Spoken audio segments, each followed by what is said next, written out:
አሜሪካ ጦር ለ11ኛ ጊዜ ኢራንን ደብድቧል። ከተኩስ አቁሙ በኋላ የተፈጠረ እጅግ አደገኛው ውጊያም ሆኗል። ከዚህ የተነሳ አይአርጂሲ ወይም ደግሞ የኢራኑ አብዮታዊ ዘብ በአካባቢው በሚገኙ የአሜሪካ የጦር ሰፈሮች ላይ ጥቃት ፈጽሟል። በርካታ ውስብስብ ጉዳዮች እየተፈጠሩ ነው። የአሜሪካው የጦር ሚኒስትር ፔንታጎን ኃላፊ የሆኑት ፔት ሄግሴት ከፍተኛ የሆነ በጀት እንዲጨመራቸው በኢራን ጦርነት ላይ ጥያቄ አቅርበዋል። ይህ ውዝግብ የመካከለኛው ምስራቅ ጦርነትን በተለይ ደግሞ የአሜሪካና የኢራንን ግጭት በምን መልክ ወይም ደግሞ ምን መልክ ሊያስይዘው ይችላል የሚለውን እንመለከታለን።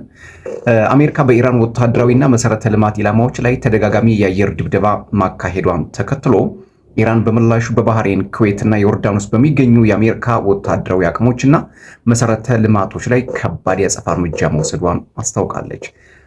በጄኔቫ ስዊዘርላንድ አሜሪካና ኢራን በኢስላማባድና በኳታር ብሎም በሌሎቹ በርካታ ሀገራት ውይይት አድርገው ነበር። የ60 ቀናት የተኩስ አቁም ስምምነት መፈራረማቸውም የሚታወስ ነው። ነገር ግን የዛሬ 3 ሳምንትና 2 ሳምንት አካባቢ ኢራን በሆርሙዝ በሚያልፍ መርከብ ላይ ጥቃት ፈጽማለች በሚል አሜሪካ ከከሰሰች በኋላ በቀጠናው የሚገኘው ሴንትኮም ወይም ደግሞ የአሜሪካ ማዕከላዊ ዕዝ ያጸፋ ምላሽ ሰጠ። ቴህራንና ዋሽንግተን ዳግም ወደ ጦርነት ተመለሱ። በተለይ ደግሞ በደቡባዊ ኢራን ያለችውን የካርግ ደሴት ለመቆጣጠር ዶናልድ ትራምፕ ካላቸው ምኞት የተነሳ የሁለቱ ሀገራት ጦርነት ዳግም ፈነዳ። ተኩስ አቁሙ ከሸፈ። 14 ነጥቦችን የያዘው የተኩስ አቁም ስምምነትም ጥያቄ ውስጥ ወደቀ። በእርግጥ በርካታ ሀገራት አሜሪካና ኢራንን ለማሸማገል ጥረት እያደረጉ ቀጥለዋል። ሆኖም ከዚህ ከጦርነቱ ጎን ለጎን የአሜሪካ መከላከያ መስሪያ ቤት ፔንታጎን ማለት ነው የበጀት እጥረት እንደገጠመው ይፋ አድርጓል። ዳግመኛ ጦርነቱን ለማስቀጠል ያስችለኝ ዘንድ በርከት ያሉ ገንዘቦች እንደሚያስፈልጉት ነው እንግዲህ በቁጥር የገለጸው። ኦልሞስት 37.5 ቢሊዮን ዶላር እስካሁን ድረስ ደርሷል ጦርነቱ። እንግዲህ ቤሪማይንድ ይህ የአሜሪካ መግለጫ ነው። 37 በዚህ ከ2026 ከየካቲት 2026 ጦርነቱ ከፈነዳ ጀምሮ እስካሁን ድረስ 37.5 ቢሊዮን ዶላር ጨርሻለሁ ነው የሚለው ፔንታጎን። የቴህራን ባለስልጣናት ግን አሜሪካ ዋሽታለች፣ እስከ 100 ቢሊዮን ዶላር ነው የከሰረችው ሲሉ ይሞግታሉ። ኢራን በጦርነቱ 300 ቢሊዮን ዶላር እንደከሰረች ነው በርካታ መረጃዎች የሚናገሩት። ነገር ግን ጦርነቱ አሁንም አልቆመም። አሁን በዚህ ባለፉት 5 እና 6 ወራት ይሄን ያክል የጦር መሳሪያና የገንዘብ ውድመት ተከስቷል። ብዙ ጊዜ ፖለቲከኞች ይሄ they don't care about ይሄ ኤክስፔንዲቸር ስለወጩ ምናምን አይደለም አሁን የሚጨነቁት የፖለቲካ የበላይነታቸውንና የጂኦፖለቲካ አሰላለፋቸውን በራሳቸው ክንድ እስከሚያስገቡ ድረስ የትኛውንም አይነት ዋጋ ይከፍላሉ። ስለኔና ስለናንተ ህይወት መጥፋት ምናምን they don't care about እንጂ ሰለጠነ በተባለበት ዓለም ይሄ ውይይት መንገዶችን ይፈታል በሚባልበት ዓለም የሰው ልጆች ተቀራርበው በንግግር በጠረጴዛ ዙሪያ መፍታት የሚችሉበት 21st ሴንቸሪ ላይ ደርሰናል እያልን በምንደሰኩርበት ሰዓት ውስጥ ትናንትና የተደረጉ የተኩስ አቁም ስምምነቶች ፊርማው ሳይደርቅ ተመልሰው ወደ ጦርነት ይመለሳሉ። ሆን ተብሎ ከጀርባ ጦርነቱን የሚያቀጣጥሉ የጦር መሳሪያ ነጋዴዎች ባሉበት ዓለም ውስጥ ጦርነትን ለማቆም የሚያስችል ምድራዊ ፕላትፎርም ወይም ደግሞ ምድራዊ መልአክ ይፈጠራል ለማለት በጣም ያዳግታል። ጦርነትን ማቆም አይቻልም። ጦርነትን አለመፍጠርም አይቻልም። ፖለቲከኞች ያለ ጦርነት ስለማይተኙ ከነሱ ጀርባ ሆኖ ደግሞ መሳሪያ የሚቸበችቡትም የግድ ነው ቢዝነሳቸው ስለሆነ ጦርነት እንዲቆም አይፈልጉም። የአሜሪካና የኢራን ጉዳይ ኢትስ ኖት the question of ሆርሙዝ ኒውክለር ሬጂም ቼንጅ ወይም ደግሞ የስርዓት ለውጥ ምናምን አይደለም። በዚህ ቀጠና ላይ ከፍተኛ የሆነ እንቅስቃሴ የሚያደርጉት ቻይናና ሩሲያ ብሎም ሸሪኮቻቸው ያን ቀጠና ከፍተኛ የሆነ መዋዕለ ንዋይ ስለሚያፈሱ በዛ ቀጠና ላይ ያላቸውን ጉልበት ለማሽመድመድ የፔንታጎን ባለስልጣናትና የነሱ አጋሮች በስውር ከባድ የሆነ ጥቃት ይፈጽማሉ። that's why ቬንዙዌላ የማዱሮ መንግስት ከቬንዙዌላ ከተወገደ በኋላ ቻይና ከባድ የሆነ የኢኮኖሚ ግሽበት ደርሶባታል። ምክንያቱም በርካታ የሆኑ የነዳጅ ግብይትን የምታካሂደው ከቬንዙዌላ ነበር። ስለዚህ ወደ ኢራን መሄዷም ወደ ተለያዩ ወደ አረብ ሀገራት ወደ ሰላጤው ሀገራት አይኗን ማማተሯ ቻይና የኢኮኖሚ ጉልበቷን ላለመቀነስ የምታደርገው ነው። አሜሪካ ደግሞ ተቀናቃኝ ሆናት። የቤጂንግን ለመምታት የግድ በዚህ በመካከለኛው ምስራቅ የሚደረጉ ውጥረቶች እየተባባሱ መሄዳቸው አይቀርም። ይህ ቆንጆ የሆነ የፖለቲከኞች ጨዋታ ነው።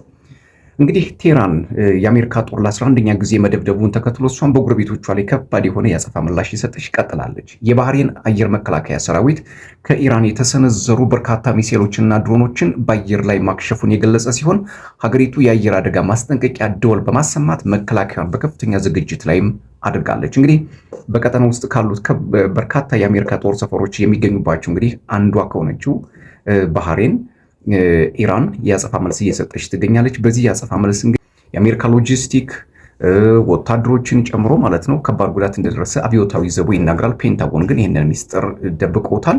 ሁለተኛ ጥቃት የደረሰባት የገልፍ ሀገራት እንግዲህ ኩዌት ናት። በኩዌት በሚገኙ የአሜሪካ ወታደራዊ አቅሞችና የኃይል ብሎም የውሃ ማጣሪያ ጣቢያዎች አካባቢ ድሮኖችና ሚሳኤሎች መውደቃቸው ተሰምቷል። የአየር መከላከያ ስርዓቶች ጥቃቶቹ ለማክሸፍ ሙከራ እያደረጉ ይገኛሉ። ቴህራን ግን ግቤን መትቻለሁ እያለች ነው። በሌላው በኩል ደግሞ ጥቃት የደረሰባት ዮርዳኖስ ናት። የዮርዳኖስ ጦር ኃይሎች ወደ ሀገሪቱ ደቡባዊ ክፍል ያቀኑ የኢራን ድሮኖችና ሚሳኤሎችን ማክሸፋቸውን እየተናገሩ ይገኛል። ብዙ ጊዜ ፖለቲከኞች ያው አከሸፍንን የሚሉት ከባድ ጉዳት መኖር ግን ያው መጠርጠር ያስፈልጋል። የኢራን እስላማዊ አብዮታዊ ዘብ በበኩሉ አይአርጂሲ ማለት ነው ጥቃቱ አሜሪካ በደቡባዊ ኢራን ላይ ላካሄደችው ጥቃት የተሰጠ ቀጥተኛ ምላሽ መሆኑን ይፋ አድርጓል። የአሜሪካ ማዕከላዊ እዝ ወይም ደግሞ ሴንትኮም በበኩሉ አሜሪካ በኢራን ኢላማዎች ላይ የምታካሂደውን ወታደራዊ እርምጃ አጠናክራ እንደምትቀጥልም አስታውቋል። ፔቴክሴት የበጀት ጭማሪ እንዲደረግላቸው ኮንግረሱን ጠይቀውታል። ከባድ ጭቅጭቅም ተነስተዋል። ይህ በባህረ ሰላጤው አካባቢ የተከሰተው የኃይል ግጭት የዓለም አቀፍ የነዳጅና የመርከብ እንቅስቃሴንም አደጋ ላይ እንደጣለው በርካቶች የሚናገሩት ጉዳይ ሆኗል። ይህ የአሜሪካ ማዕከላዊ እዝ ወይም ደግሞ ሴንትኮም የሚባለው የሀገሪቱ የጦር ኃይሎች በኢራን ወታደራዊና የሎጂስቲክ መሰረተ ልማቶች ላይ ለ11 ምሽቶች የተካሄደውን የአየር ድብደባ ማጠናቀቃቸውን እንግዲህ አስታውቀዋል። አሁን ይሄን ዜና በምሰራበት ሰዓት ጦርነቱ ጋብ ሊል ይችላል። ነገር ግን በእርግጠኝነት ተመልሶ መቀስቀሱ አይቀርም። በዚህ የከረረ ወታደራዊ ግጭት መካከል የአሜሪካ የመከላከያ ሚኒስትር ፔቴክሴት ለሴኔት ኮሚቴ በሰጡት ቃል እስካሁን ያለው የኢራን ጦርነት ለአሜሪካ ያስወጣው ወጪ 37.5 ቢሊዮን ዶላር መድረሱን አረጋግጠዋል። ይህ ሁሉ ዶላር እንግዲህ ለጦርነት ወድሟል። ለእኔና ለእናንተ ሊገርመን ይችላል። ለሀብታሞቹ፣ ለጦር ሰባቂዎቹ ግን ይህ ጉዳያቸው አይደለም። የአሜሪካና የኢራን ጦርነት ከተቀሰቀሰ ጀምሮ በቀጠናው ላይ ሰላም እንዲወርድ በርካታ ሀገራት በይፋም በስውርም በመግለጫም በጉባኤም በጠረጴዛም ተነጋግረዋል። ነገር ግን ጦርነቱን ማስቆም አልሆነላቸውም። ለምን? ዜሮ ኢዝ ዲፕ ስቴት። ከዚህ ጀርባ ጥቅም የሚያገኝ አንድ ጥልቅ መንግስት አለ። የዛ ጥልቅ መንግስት ሀብት እስከ አልደረቀ ድረስ በምንም ታምር ጦርነቱ ሊቆም አይችልም እንጂ የአሜሪካ ጦር ከዚህ በፊት ዶናልድ ትራምፕ እንደፎከሩት በ6 ሳምንት ውስጥ ይጨርሷልን ያሉት ጦርነት አሁን ተመልሶ እንደገና በሽምግልናም በድርድርም ያልቃል ቢባልም አልሆነም። ስለዚህ የኢራንን አቅምም እንዲህ በቀላሉ መመልከት አይቻልም። ኦፍኮርስ ኢራን ከባድ የሆነ ጥቃት ደርሶባታል። በአሜሪካና በእስራኤል ጥምር ዘመቻዎች ላይ በርካታ መሪዎቿን አታለች። በርካታ መሰረተ ልማት ወድሟል። ሆኖም ግን ያልሞት ተጋዳይነቷን ቀጥላበታለች። መጨረሻው ምን እንደሚሆን እንግዲህ አብረን ነው የምናየው።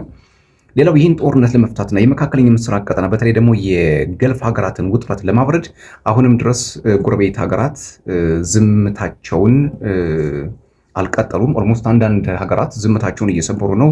ወደ ድርድር ለማምጣት እንቅስቃሴዎች መጀመራቸው ተሰምቷል።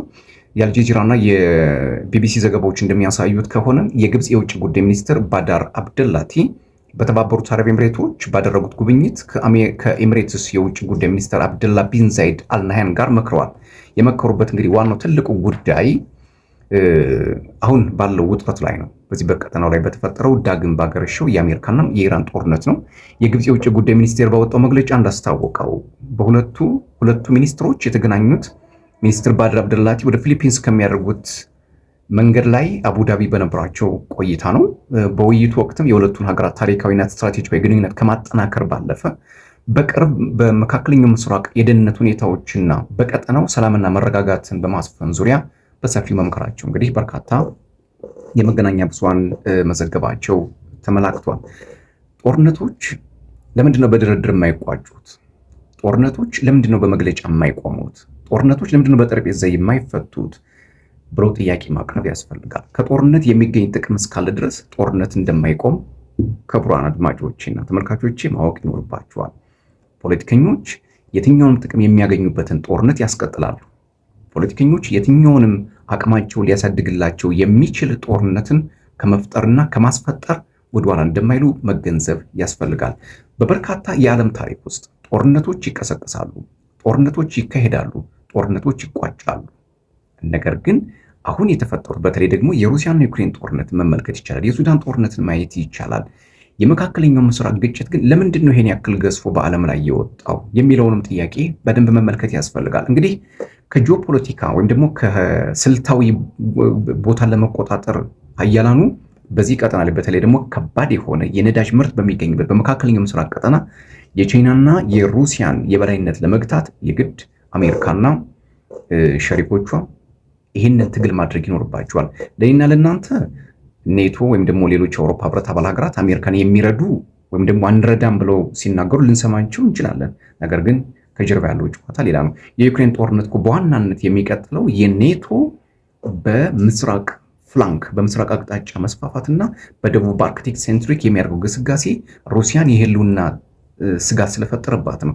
የኔቶ ወደዚህ አለመምጣት ሩሲያ ወደ ጦርነቱ እንዳትገፋ የሚያደርግ መንገድ እንደሆነ ይታወቃል።